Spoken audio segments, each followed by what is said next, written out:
এই জাতিরে ঠিক করতে হইলে শেখ হাসিনার দরকার, এছাড়া কেউ পারবো না। শেখ হাসিনা খুনি আমরা তো দেখি নাই খুন করতে। একটা মহিলা মানুষ খুন করে হুকুম দিছে, এখন কি খুন হইতেছে না? এখন খুন করে কারা? এখন তো শেখ হাসিনা নাই, এখন কারা খুন করে? ওপেন খুন করা হয়। আপনার 5,000 টাকা সাথে রাখলে সন্দেহ হলে বাসায় যাইবেন, নিরাপদ না। এই 17 বছর ঘরের দরজা খুলে ঘুমাইছি, ভয় পাই না। আর এখন রাস্তায় বেরোলে অনিরাপদ, ভয়ের রাস্তায় চলা যায় না। আগে এক জায়গায় চান্দা যদি দিত দোকানদাররা 50 টাকা, এখন দেয় 200 টাকা, কিন্তু ভয়ে বলে না। জিজ্ঞেস করতে বলে কেউ চান্দা দেয় না, এখন চাঁদা আরো বেশি দেয়। সবই তো শেখ হাসিনা করছে, রাস্তাঘাট সবই তো শেখ হাসিনা করছে। আগে মানুষ রাস্তাঘাটে পেশাব পায়খানা করতো, মানুষ ফুটপাতে হাঁটতো না, এখন মানুষের টাইলস দিয়ে হাঁটে। রাস্তা টাইলস করে দিছে, ব্রিজ করছে, অনেক রাস্তাঘাট করছে, রাস্তা বড় করছে, টপ করছে। শেখ হাসিনা যা করে রেখে গেছে, আগামী 50 বছরে কোনো সরকার পারবো না। এই তেলের উপরে কার্পেটিং ঢালাই করে খাইবো, হেরা নামের উপরে খাইবো, পারবো না কেউ করতে। চ্যালেঞ্জ যদি পারে, ওই যে জামাত এনসিপি বলে তারা নির্বাচনে হতে দিব না। আগে সুন্দর মতো একটা নির্বাচন হোক। বাংলাদেশ আওয়ামী লীগ যদি নির্বাচন না আসে, নির্বাচনই হবে না। এই জায়গায় 50% ভোটার আছে আওয়ামী লীগের, এই 50% না গেলে তো ভোট কেন্দ্র খালি। আপনি কারে জনগণের ভোট দেখাইবেন? অর্ধেক ভোটারই তো যাইবো না কেন্দ্রে, তো ভোটই তো খালি।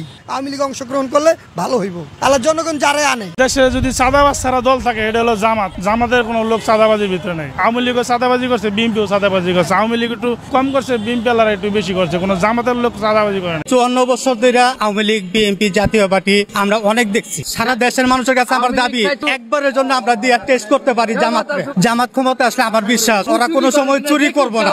আর যদি চুরি করে, আমরা তাদের পরীক্ষা করার দরকার আছে। জামাত আসলে আমি মনে করি আমাদের রিজার্ভ ফান্ড অবশ্যই ডেভেলপ হবে, সরঞ্জাম ডেভেলপ হতে পারে, এটা আমরা বিশ্বাস করি। গন্ডগোলের সময় এমনি গুলিটা গেছে দাম করে পাটাস করে। এই যে আমি ভ্যান গাড়ি চালাই, আমরা দেশ স্বাধীন করছি দুগা ভাত খাওয়ানোর লিগা, আর কিছু করলো না। মোটা কাপড় মোটা চাই, আমরা রাজা খান, আমরা ভাত খাবো, আয়েস আরাম, আর কিচ্ছু লিগা না। চোদন আর খাওন, আর কিচ্ছু না।